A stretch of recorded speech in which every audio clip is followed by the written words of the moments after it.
ჩვენი ნანო დიზელი, როგორც ყოველთვის, მეგობრებო, მართლა საუკეთესო და ახეთ როგორი სუფთა, გაფილტრული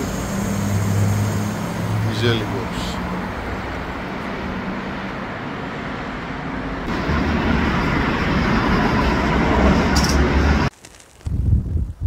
ბევრი შეკითხვები დაგვისვეს ტექნიკურ საკითხებთან დაკავშირებით.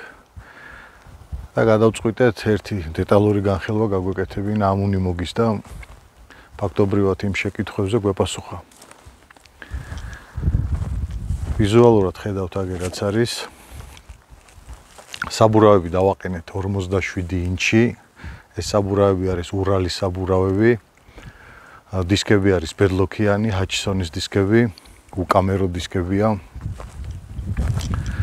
საკმაოდ დიდი შრომა ჩავდეთ რომ აი ესე აკვეწყო, რომ ტექნიკურად გამართული ყოფილიყო, შესაძლებლობა ყოფილიყო რომ დაშვებულიყო 0-1-ზე, 0-ზე, 0-2-ზე და ისე ემუშავა რომ არ დაზიანებულიყო არც დისკი და არც საბურავი. დუგები. რატომ დადგა ასეთი სახის დუგები და მიზეზი რა იყო? ხედავთ ალბათ რომ სიმაღლით მაღალია საკმაოდ და ტყეში, ტოტებში ძალიან დიდი პრობლემა ქონდა რომ წინა საქარემინა არ დაგვიზიანებინა. აქედან გამომდინარე გავაკეთეთ ეს დუგები. გამაგრდა დუგები.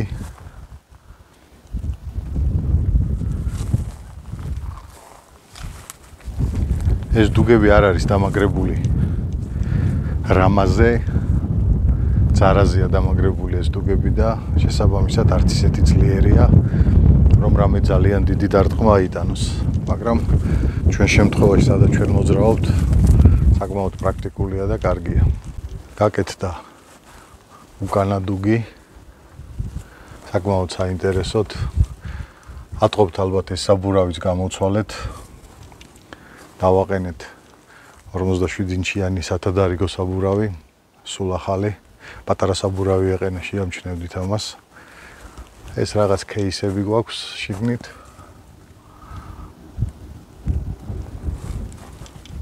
სხვადასხვა აქსესუარებისთვის. ეხლა გადავიდეთ მთავარზე. რაც ყველაზე მნიშვნელოვანია,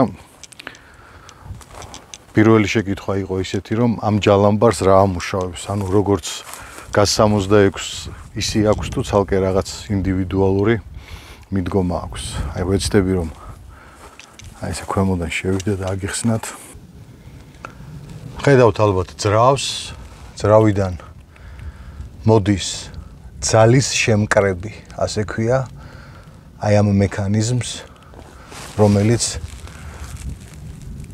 დამონტაჟებული არის აი აქ და უერთდება ორი კარდანი, ანუ უკანა ჯალამბარის კარდანი და წინა ჯალამბარის კარდანი.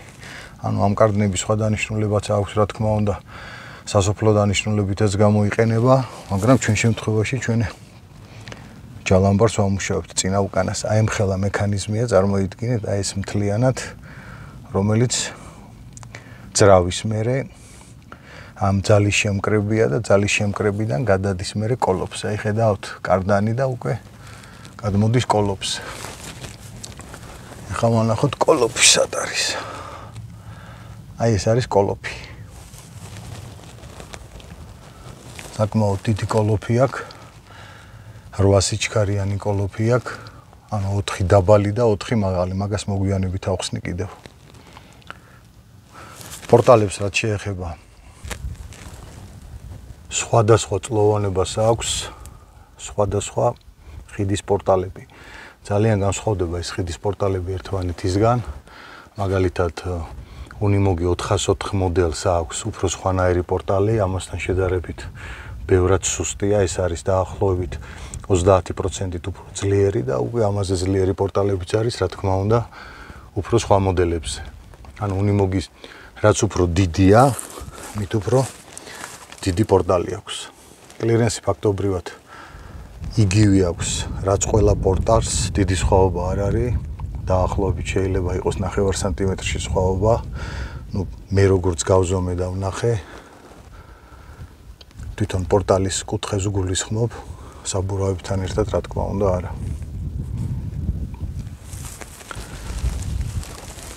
აი ესეთი სახის გადაბმები აქვს. კბილანური უკვე შიგნით აქვს ორი დიდი კბილანა, რაზეც მუშაობს თვითონ სპორტალური რედუქტორები. ამას ქარხნულად მოყვა ლიფტ კიტი, აი ნახეთ. ამორტიზატორზეც ნახეთ, ქვემოდან რომ უდევს სისტემში. ეს ქარხნულია და მაგიტომ ამ ხელასაბურავები 47 ინჩიანები ჩვეულებრივად დადგა უპრობლემოდ. დავიწყოთ ვიზუალური მხრიდან. ხედავთ რომ შეიცვალა ჯალამბარის სადგამი. ტექნიკურად გავაკეთეთ ისე რომ მაქსიმალურად მოხერხებული ყოფილიყო. შეიცვალა ჯალამბარი, დადგა მეტად უფრო დიდი ჯალამბარი და უფრო ძლიერი ჯალამბარი. აგერ ხედავთ რომ ეს ჯალამბარი არის მექანიკური კარდნული გადაცემის. არ ვახავთ მეტ ტროსს, იმიტომ რომ ბევრი ტროსი მაინც ბევრი პრობლემებია. შეიძლება ცუდად დაეხვეს და მერე გამოსაშლელა ძალიან რთულია. ამ ეტაპზე დაახლოებით 28 მეტრი ტროსი ახვევია ამ ჯალამბარს. აი ესეთი დაცვა გავუკეთდა ქვემოდანაც.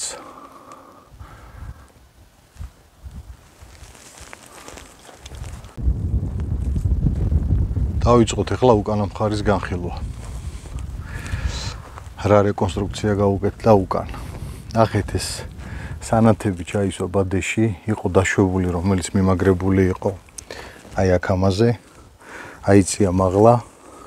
პრაქტიკაში გამოჩნდა რომ არ იყო რეკომენდირებული და პრაქტიკული, იმიტომ რომ იმტრეოდა. შევცვალეთ მთლიანი უკანა ნაწილი, გავაძლიერეთ. უკანაც ანალოგიურად მექანიკური ჯალამბარი უყენია, საკმაოდ დიდი, იგივე რაც წინ.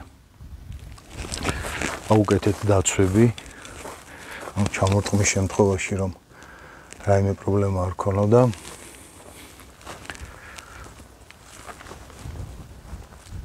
და ვიზუალურად აი ესე გამოიყურება.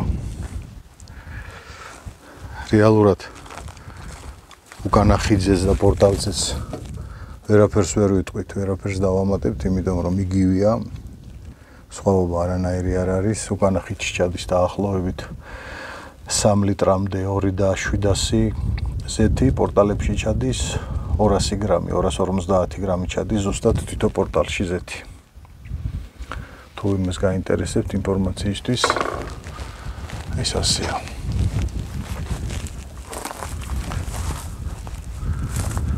ჩვენი ვებერთელა საბურავი ძლივს დავამონტაჟეთ აქ და მე მგონი უძლებს ამ დატვირთვას, რომ სადმე არ დავკარგოთ და არ გადმოგვივარდეს. ეს საბურავიც ამის დამონტაჟების მიზეზიც ის იყო, რომ უკან გვინდოდა ქონოდა ცოტა სიმძიმე, ადვილად ხტუნაობდა მანქანა, ადვილად სურავდა უკან და მივახციეთ კიდეც გარკვეულ წონას ჯალამბართან ერთად, საბურავთან ერთად. საკმაოდ დატვირთვა გვაქვს უკვე. რომ არ ჩავთვალოთ კიდევ აი ეს კეისები, რაც გველაგია შიგნით.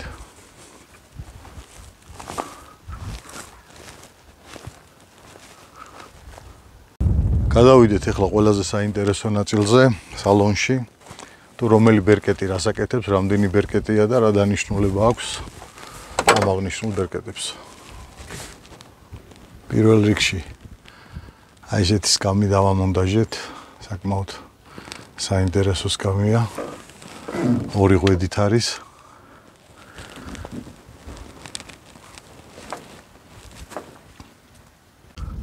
დავიწყოთ სალონით. ეს ჩვეულებრივი სალონია, დამატებული აქვს ჰაერის სისტემა. დაპარალელებული სისტემა აქვს ჰაერის, ორი მიმართულებით არის, ტორმოზები და სხვა დამხმარე სისტემები, რაც მნიშვნელოვანია ამისთვის. გვაქვს USB დამტენი, გვაქვს ციმციმა. ჩვენთვის რაც ყველაზე მნიშვნელოვანია, ჩვენი ოსმანდის პროგრამა ჩაწერილი გვაქვს. გვაქვს ვებასტო, გვანახებს ვოლტაჟს. რაც შეეხება დამატებით დავაყენეთ სტაციონალური რადიოსადგური მანქანის. მიუხედავად იმისა, რომ ხელის რადიოსადგურიც გვაქვს, ეს გადასვლის შემთხვევაში თან გვაქვს და მანქანაში ყოველთვის იქნება სტაციონალური რადიოსადგური. ამის დადებითი მხარე რა არის? ეხლა ამ რადიოსადგურის დატენვა არ ჭირდება, ყოველთვის დენის წყაროსთან არის შეერთებული და ფაქტობრივად იმის პრობლემა არ გვაქვს, რომ ვაიმე არ დამიჯდეს, ეხლა დავტენო, დროზე დავტენო, ან გადმოვიდე და ასე შემდეგ. ეხლა ყველაზე მნიშვნელოვანი რაც გვაქვს ამ მანქანაში აი ეს ბერკეტები. და მინდა ამ ბერკეტებზე გესაუბროთ დეტალურად. პირველ რიგში კოლოფი, გადამრთველი კოლოფი. ხედავთ აქ. აგერ 1 2 3 4 5 6 7 8. ანუ აქვს 8 სიჩქარე. 8 სიჩქარე გვაქვს წინ, 8 სიჩქარე გვაქვს უკან. ეხლა შეკითხვა დაისმევა 8 სიჩქარე როგორ გვაქვს უკან. ანუ მექანიკური გადაცემის კოლოფი ეს არის, პირველ, მეორე, მესამე, მეოთხე. ეს არის დაბალი გადაცემები, ასე მოიხსენიებენ უნიმუგზე, ხოლო შემდეგ იქით რომ გავწევთ, ეს არის ჩათვალები მაღალი გადაცემები დაიწყო, მე-5, მე-6, ანუ მაღალი გადაცემის პირველი, მეორე და ასე შემდეგ ბოლომდე გადახარ მე-7, მე-8-ზე. ეს არის რევერსი. ეს არის რევერსული გადაცემა, ეს არის ნეიტრალი, ეს არის უკუ გადაცემა, ეს არის წინა გადაცემა. ანუ, როდესაც პირველში ჩავაგდებ ჩვენ, ეს თუ ნეიტრალშია, მანქანა არ წავა, არც ერთ შემთხვევაში, როდესაც არის გადაწეული წინა მხარეს ეს ბერკეტი, პირველში ჩაგდების დროს ჩვეულებრივად დავძრაოთ და გავალთ წინ. როდესაც უკუსვლით გვინდა, გავაჩერებთ ამას ცეპლენიას დავაწვევით, გადმოვართავთ უკან და ეს პირველი ადგილზეა დარჩენილი და მივდივართ უკუსვლით. ცოტა არ იყოს რაღაც განსხვავებულია, მაგრამ საინტერესოა. გადავიდეთ ახლა უკანა მხარეს რა გველოდება. ეს არის დადაბლება, ეგრეთ წოდებული რასდა დგას რომ ეძახიან, აქვს ნეიტრალი და აქვს დადაბლება. აი ეს ბერკეტი არის საკმაოდ საინტერესო. ეს არის ჯალამბარის ბერკეტი, რომელიც უზრუნველყოფს სვლას, ანუ ჩართვას დაბალ ბრუნზე, 540 ბრუნზე და მაღალ ბრუნზე წინ რომ გადმოვწევთ 1000 დაახლოებით 1020 ბრუნია თუ არ ვცდები წუთში. ამასთან ერთად შესაძლებელია გაზით ვაკონტროლოთ ჯალამბარი, დგას თუ მოუმატებთ, რადგან მექანიკურია ჩვენი ჯალამბარი, სიჩქარეც მოემატება ჯალამბარს. და აქ შესაძლებელია ბევრად სწრაფად ამოვიყვანოთ ჯალამბარით, სწრაფი ბრუნით, ნებისმიერ შემთხვევაში ეს ჩავარდნილი ავტომანქანა გააჩნია, ანუ როგორ იქნება ჩავარდნილი, რომ რაიმე სახის დაზიანება კიდევ არ დავუმატოთ. ეს რაც შეეხება ეს ბერკეტი არის უკანა ჯალამბარის ჩამრთველი და წინა ჯალამბარის ჩამრთველი. როდესაც შუა პოზიციაზე დგას, საკვირველია და ორივე ჯალამბარი მუშაობს, წინაც და უკანაც. შეგვიძლია დავაყენოთ შუაში მანქანა და წინა უკანა მანქანა თუ სადმე ჩავარდნილია ერთდროულად ამოვიყვანოთ ამ ჯალამბარების მეშვეობით. ეს არის მასის გამთიშვი, აი ეს არის ხელის მუხრუჭი, ჰაერებზე აქვს. და დაგვრჩა რა, ეს დავკარგეთ სამაშველოზე, რატომღაც ვიღაცამ ან ჩვენ ხელი ან ფეხი მივარტყით, ალბათ ცუდად და მოგვიძრა ეს პლასმასი. ეს არის ხიდის ჩამრთველი. ეს არის ბლოკის ჩამრთველი, ირთვება შუა ხიდი, ანუ წინა და უკანა ხიდს კეტავს 100%-იანს. ისი არის უკანა წამყვანი, ამ შემთხვევაში უკვე ორივე ბლოკს ერთდროულად კეტავს. აი ხა ეს პატარა რიჩაგი რა არის? ეს არის ძალის გამანაწილებელი, ანუ ვალ ატბორა ასე რომ ეძახიან, აი ეს რიჩაგის ჩამრთველი და გამომრთველი. ანუ ჩათვალეთ რომ აი ამის მეშვეობით ჯერ ამით გადმოვწევთ და დავაყენებთ თავისუფალ რეჟიმში ამ ძალის გამანაწილებელს, შემდგომ ვრთავთ, ხედავთ რომელი ჯალამბარი გვინდა წინა თუ უკანა და ამის მერე უკვე ვიღებთ გადაწყვეტილებას რა სიჩქარით ჩავრთოთ ჯალამბარი, ანუ 540 ბრუნი წუთში თუ 1020 ბრუნი წუთში. ამას პლუს კიდევ შევძლებთ გაზის პედლით აი ამის რეგულირებას, რამდენად სწრაფად და ნელა დავატრიალოთ ეს ყველაფერი. ეხლა მცირე ტესტი გავაკეთოთ 47 ინჩიან საბურავზე, რამდენად ნელი ბრუნი აქვს. წარმოვიდგინოთ საბურავს თვითონ პირველ დადაბლებაში. აი ეს არის ამის პირველი დადაბლება.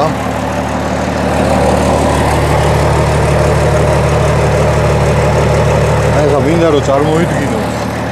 ეს არის 57 ინჩიანი საბურავი.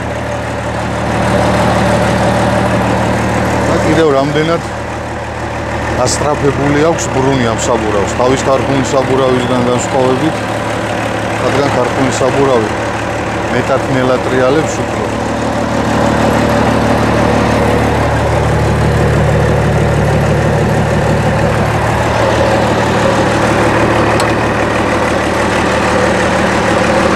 აი ესეც ჩვენი ძრავი. დიზელის ძრავია. ატმოსფერული ძრავია.